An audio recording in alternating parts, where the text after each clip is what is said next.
그리고 또 IMF가 주요국의 그 경제 성장률을 높게 고쳐 잡은 이유 중에 하나가 보니까 인플레이션 둔화 조짐이 보여서였는데 예. 우리나라 1월 소비자 물가지수 보면 5.2%로 다시 상승폭이 좀 커졌습니다. 그러니까 그렇습니다. 물가도 IMF의 좀 우려 지점인 거죠. 그렇습니다.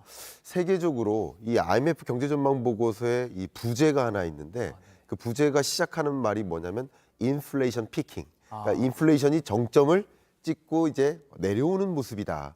근데 우리나라 물가 상승률만 지난 1월 달 물가 상승률이 5.0에서 5.2%로 상승하는 흐름이에요. 굉장히 불안하죠. 네. 결과적으로 세계 각국은 그러면 물가 정점 찍고 안정화되니까 굳이 추가적인 금리 인상이 없을 수도 있겠다라는 기대, 그리고 금리 인하 조만간 있겠다라는 기대, 이런 기대감이 투자 시장에도 돈이 몰리고 경기 회복에 좀 진전을 주는데, 우리나라는 만약에 계속 물가 안 잡히고 높은 물가를 향해 올라간다면 그러면 우리는 추가적인 금리 인상을 해야만 하죠. 그럼 추가적인 금리 인상은 기업에게 상당한 부담을 주고 또 적극적으로 투자하지 못하게 만들죠.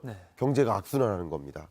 결국 물가 잡을 때는 물가를 잡아야 된다라는 표현을 했거든요. 근데 물가를 잡아야 될 때 과연 물가를 잡고 있는 것인가 하는 그런 걱정, 정책에 대한 걱정도 많이 드는 상황입니다.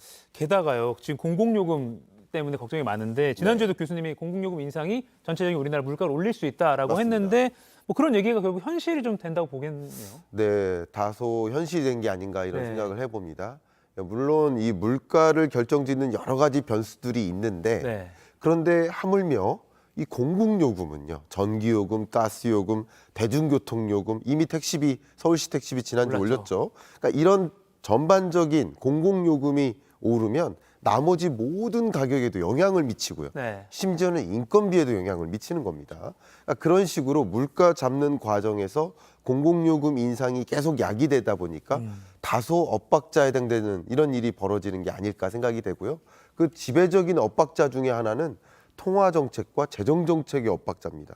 그러니까 통화정책은 어쨌든 물가 잡겠다고 금리 인상 계속 하고 있는데 그래서 이 물가를 어느 정도 떨어뜨리고 있는데 정부의 재정정책은 오히려 공공요금을 올리고 말이죠. 그리고 그 공공요금 올린 것만큼 또 재정 지원해주겠다, 난방비 지원해주겠다. 그런 것들은 또 추가적인 물가를 상승 압력을 주는 엇박자가 좀 얘기되는 게 아닌가 하는 그런 걱정이 가장 많이 지배적이라고 볼 수 있죠. 그림 보니까 이해가 되네요. 그러니까 금리를 높여서 물가를 낮추겠다 했는데 또 정부는 또 돈을 푸니까 그렇습니다. 엇박자가 그래서 나는 이번에 IMF가 소위 IMF는 국제 컨설팅 기구 이렇게 생각하셔도 좋아요. 국제 여러 국가들을 비교하면서 뭐라고 표현하냐면 물가 잡을 때는 물가 잡아라. 그러니까 물가 잡을 때 물가 잡아야 되는데 통화 정책은 물가 잡겠다고 움직이면서 재정 정책은 엇박자를 내고 있다라는 표현을 해볼 수 있는 것이죠. 엇박자 내지 말라, 이게 IMF의 평가였군요. 그렇습니다.